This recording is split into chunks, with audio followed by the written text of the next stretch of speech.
Some surfboards. Yeah.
So, what is van life?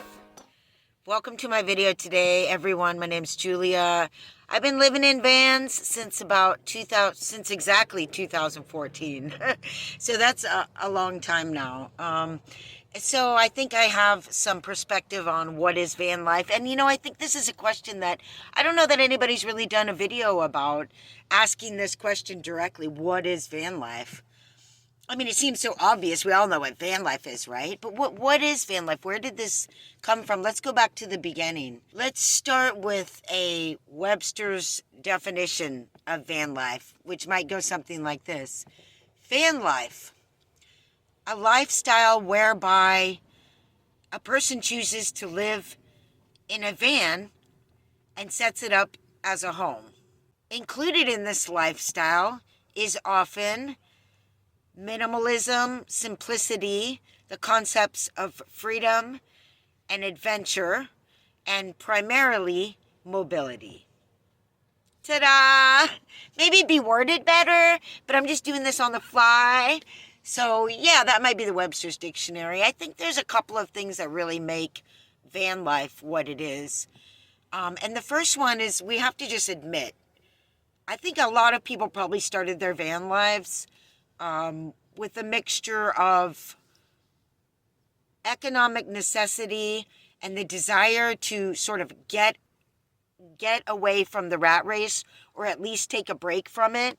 I know for me that besides just being a hippie and, going to Grateful Dead shows and seeing all of these rigs that were transformed into homes already, and then living in a school bus home in college, that obviously is a big influence. But really, it's a sense of overwhelmment where you just feel like, no, I just want to sort of let this all go for a minute and take a breath. Or I just want to get away from this town, this job, these people, and take a breath and get some new perspective on life. And for me, that's a big part of what it was. I had been in a town where I had dated someone for a number of years, and it was such a small town, there was no way to get away from them or from people believing that we were still together, so I never could meet anybody else. So one of the things was I needed to get out of that town. And the other thing was I was in a part of the country that was very conservative compared to my liberal views, which all of that's questionable now because everything is so crazy and flipped around. But maybe I'll get into that someday, but maybe I won't on this channel because I'm not allowed. It was a very conservative, the South type area, and I wanted to get out of there. I had lived there for a long time. I had enjoyed it, but I really wanted to come back home to Northern California.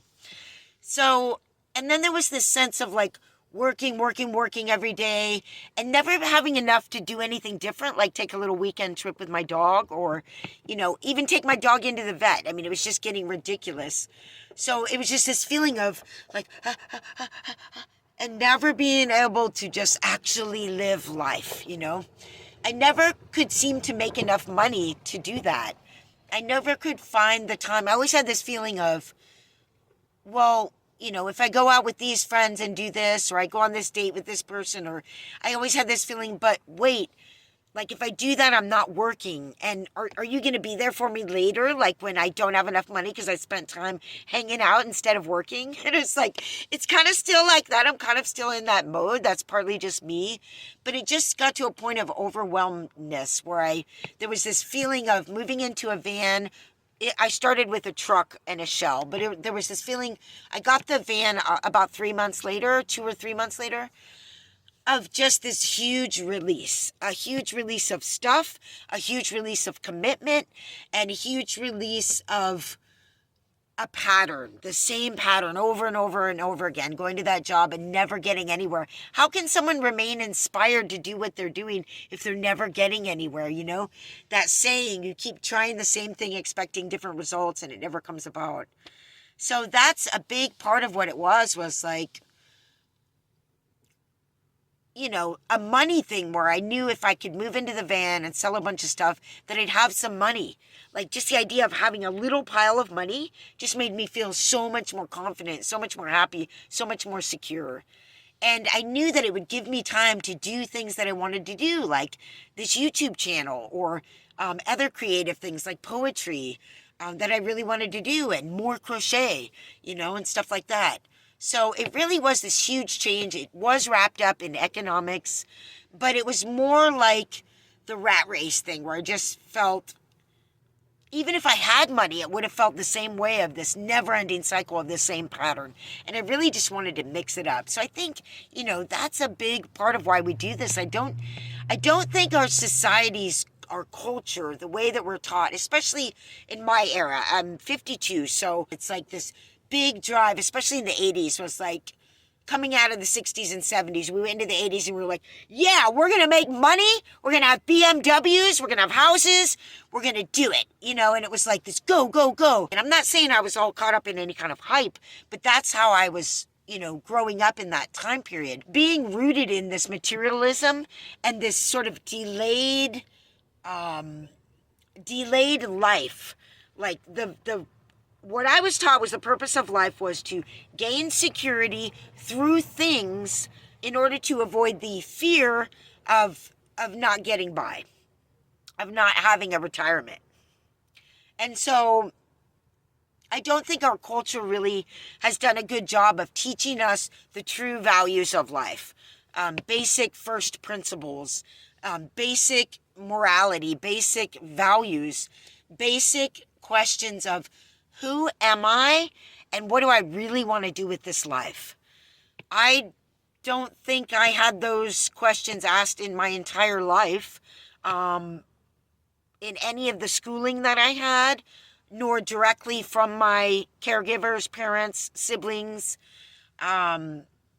Really, we don't receive that type of guidance, you know, and I think another big reason why we're all doing van life, or why this has become such a big lifestyle option, is we're looking for ourselves. We're looking for our life, you know, and that sort of brings me to sort of the second biggest reason why people do this concept of freedom. I'm not talking about freedom like, I'm not going to do anything, like everything will be given to me for free.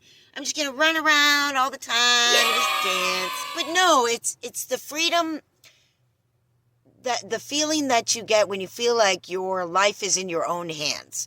It's like a sense of sovereignty, taking some of that back. That's the freedom I'm talking about. It's not about not working, at least for me it's not. And I know a lot of younger people these days think of this sort of, you know, socialist or like communist construct where everybody would just be able to do whatever they want, and they wouldn't have to work, and they could just paint all day and all of that. It's like, that's not really how it works. I mean, people, since we've been people in our tribal lives, have always worked. What work really is getting food, building shelter, feeding babies, you know, cooking food. I mean, that's, you know, migrating around, you know, following animals. It's just that our work now is different. But we are the humans. Humans do things. Humans want to work. Humans want to create. Humans want to experience things. So it's not a sense of freedom where so that you can just chill, sit back and watch YouTube videos and do nothing with your life. It's more like I want to have a say in what I do with my life, because this society, this culture, the modern world is so constricting when it comes to the most valuable thing in life, which is time. Which is time to experience life itself.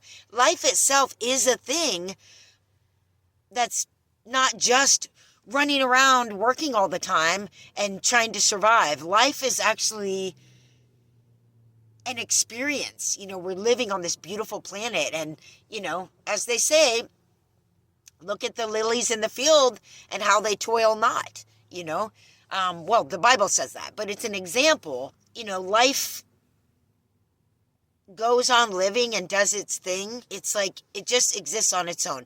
I know I'm kind of going off on a ramble here, but I just want to get to the essence of what this is really about, taking back some of that life.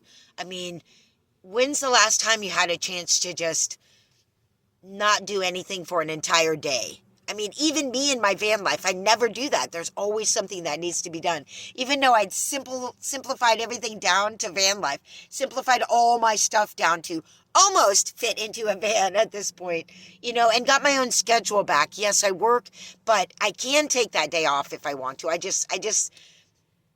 been trained to work, I'm a person that really likes to do stuff. I like to make things. That's why I never take a break. And of course, there's a constant water gathering to do. But so yeah, you could say van life is, a much more free life, or it can be.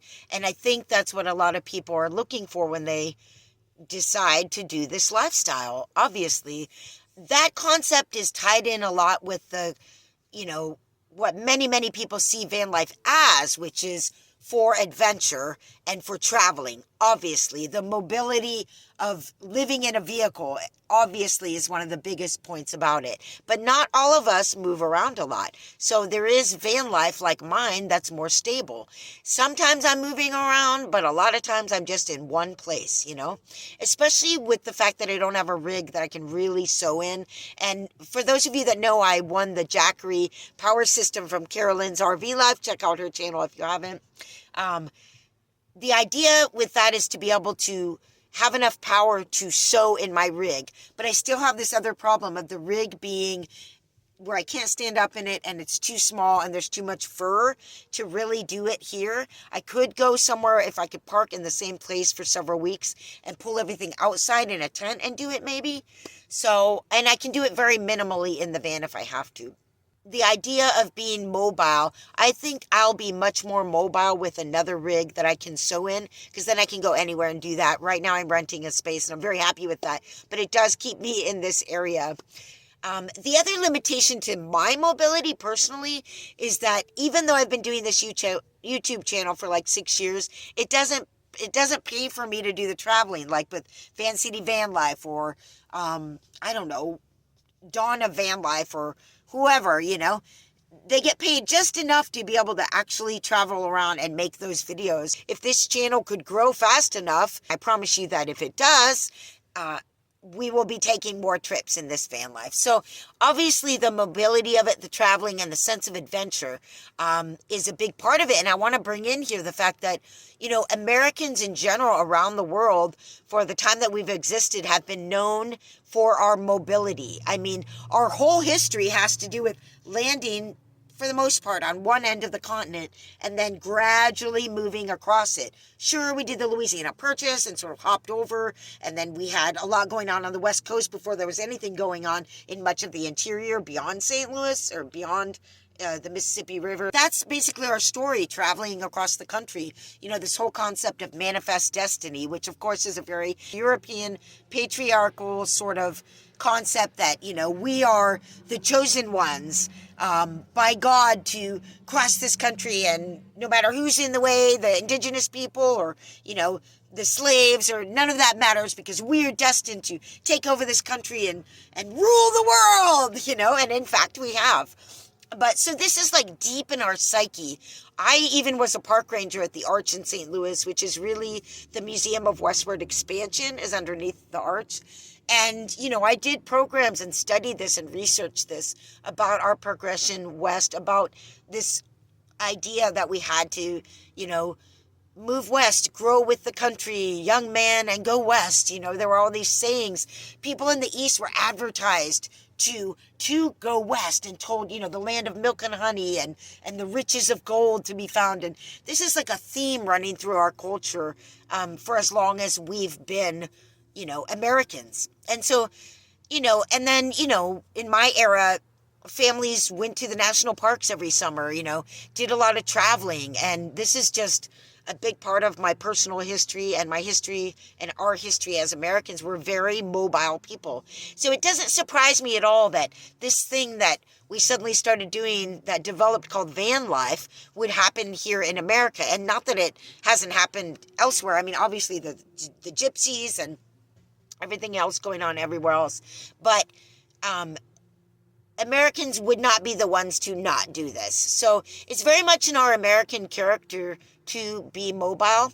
And I think even going back to ancient times, being mobile nomads, for the most part, all humans were that at one point, that's deep in our genetic, memory of being nomadic. And I think it feels really good to move around. I know for me it does. I get really tired of staying in one place. If I just had more money, I would definitely move around more. But I'd still make Humboldt County my home base because it's awesome.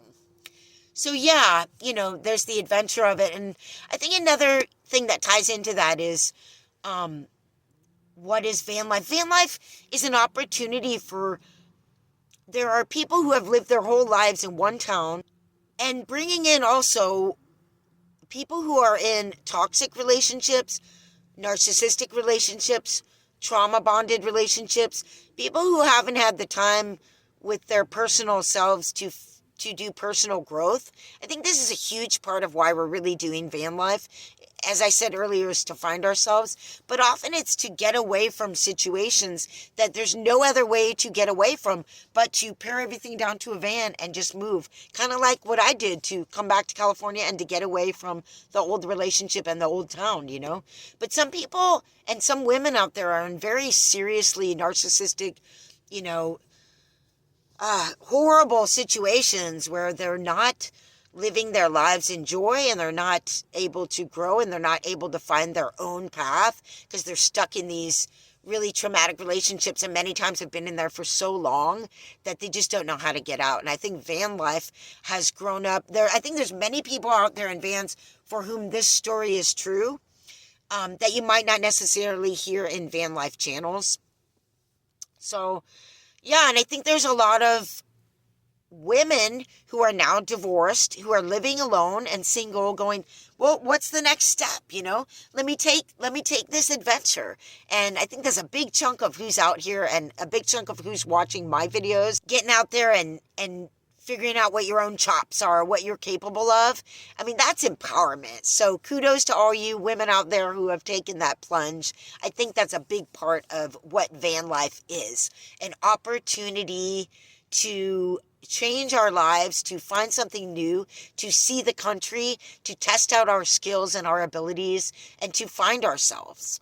So van life, over these many years has become a lot of things. You look on social media and you see, a lot of young people in their Sprinter vans and just living this life with this beautiful sort of condo on wheels, taking adventures down to Mexico, really like hyping up the adventure part of it, and very often living an adventurous lifestyle doing that. But if that's the case, in that case, I don't think that's a sustainable thing for your entire life. Like, now you're living in a van and you're having this adventure, but you're gonna keep doing that. No, you're gonna either go off grid and get a cabin and start a family, or you're gonna go start a career, or the van life channel is going to lead to another career online, or who knows what it is, but that's not a sustainable thing. That's a thing, the adventure, I gotta shake it all off and maybe not work for a while and have this adventure. I think that's a limited time offer, because at some point or another, you're either going to want to work, start a new career, do a new type of job, or like I say, if you can build your channel, that comes with a lot of other opportunities. And if the money is coming in on your channel, you're able to take the time to do more videos. You're able to get the equipment. You can really, make that your job and tell this story of this life, and make the life itself even more exciting by going to different places and meeting different people, because you have the money coming in to share that story and do that and then share the story. So it's funny how van life started out as one thing and then turned into another thing, sort of like where it's eating its own tail, or like it's a self-generating machine. Like, nobody in the beginning went into van life to develop a channel that supported van life to then do van life more and then do more of the channel. Now you could actually start van life just to do a channel and try and have it support you in order to continue van life. But that wasn't the thought initially, Van life, and what van life is more rooted in this, the organic way that it grew up just by individuals starting to do it. One of the first videos I ever saw about a nomadic lifestyle or living in a vehicle was Nomadic Fanatic, because he had that video where he showed himself getting up in the morning. The alarm would beep. He'd get up in the morning, make the coffee, drive to work, come back, pet his cat, crack a beer, watch the TV. The alarm would beep again, get up in the morning. And he did this whole thing in that video, and it was so compelling. So I think, this thing, van life, came up organically from people's desire to do something different. And again, as Americans, we have the RV culture already. We have the traveling to the national parks and camping already. And so it was an obvious choice to go nomadic and start living in these vehicles. And that's really what van life is at its core. It's an alternative lifestyle.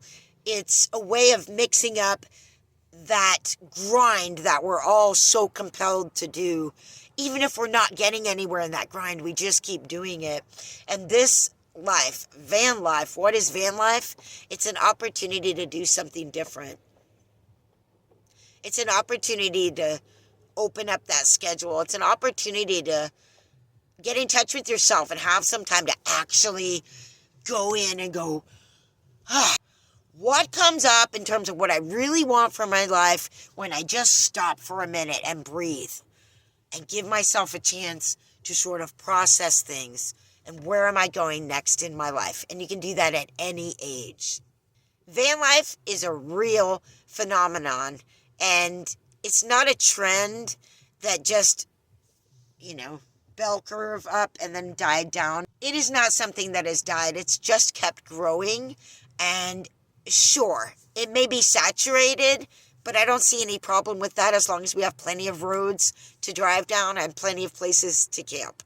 So I think the fact that the culture is more accepting than ever of it is because of its obviousness in our culture, and because it's not just a trend and that it'll keep going, and it's provided a lot of real solutions to really hard problems that people are facing. I mean, I didn't really mention this. I talked about the grind and the difficulty of trying to survive and succeed, but I didn't talk about the homelessness crisis, the housing crisis, and obviously this is a real solution for a lot of people for that. Even if you don't choose to live in a van forever or for a number of years, or do a channel and make it your main thing, van life, of all things, no matter how long you do it, you might do it for 6 months in between apartments. You might do it while you're in college to save money. You might do it for a year in between college and work. You might do it for a lot of reasons, but what it is at its heart is an experience. And that's what life is all about. If van life is anything, it's a different experience. That's for sure. All right, everybody, thanks for watching my video. Please check out my Patreon link below if you'd like to have more content and help support this channel. And thanks for watching. Have a great day. I'm going to go live my van life in my van. I got one life left, so I'm gonna go down swinging, don't you forget.